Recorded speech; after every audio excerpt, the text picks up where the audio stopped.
21শে জুলাই সর্বধর্ম সমন্বয়।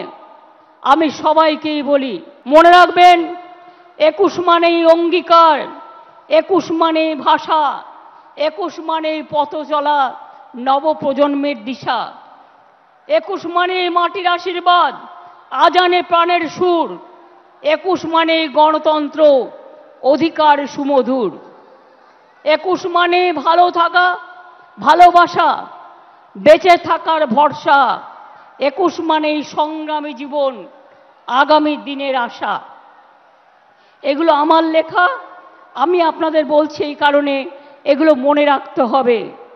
21 মানেই তোমার আমার বেঁচে থাকার অধিকার, 21 মানেই নতুন উদয়, এগিয়ে বাংলা সবার, 21 মানেই যুগে যুগে ফিরে ফিরে দেখা, 21 মানেই শ্রাবণ বর্ষা, হৃদয়ে রক্ত লেখা।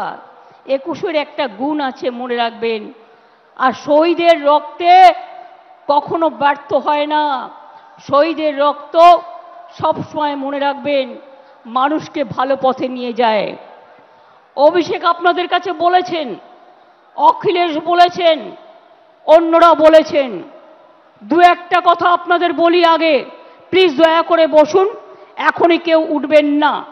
আমি 21শে জুলাইয়ের শহীদ পরিবারের সকলকে, সিঙ্গুর নন্দীগ্রাম নেতাই সহ সকল শহীদ পরিবারকে আমাদের শ্রদ্ধার্ঘ্য নিবেদন করছি। ভুলি নিয়ে আমরা ভুলব না কোনো দিন 21শে জুলাই বাংলার ইতিহাসে রক্ত ঝরা একদিন। আমরা এই কথা কখনো ভুলতে পারি না।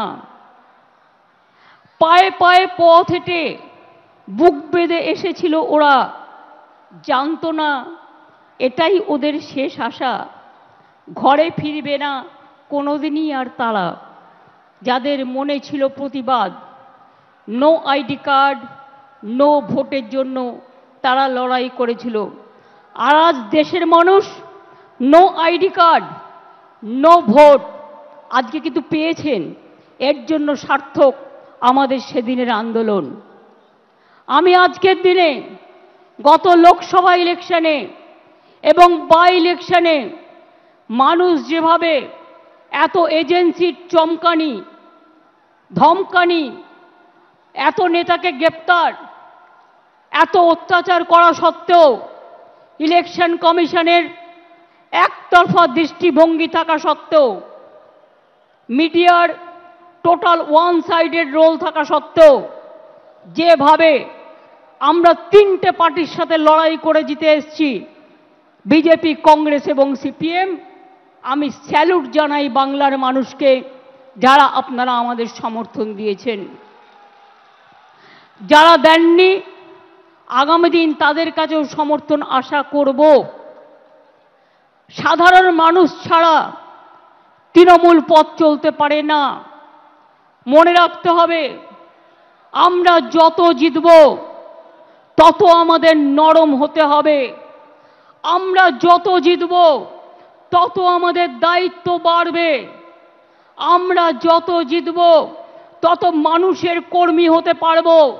তৃণমূল কর্মী মানে তৃণমূল কংগ্রেস শুধু রাজনৈতিক দলের কর্মী নয়, তৃণমূল কংগ্রেস একটা সেবার কাজকর্মের প্ল্যাটফর্ম। মনে রাখবেন, এখানে আমি বিত্তবান চাই না, আমি বিবেকবান চাই।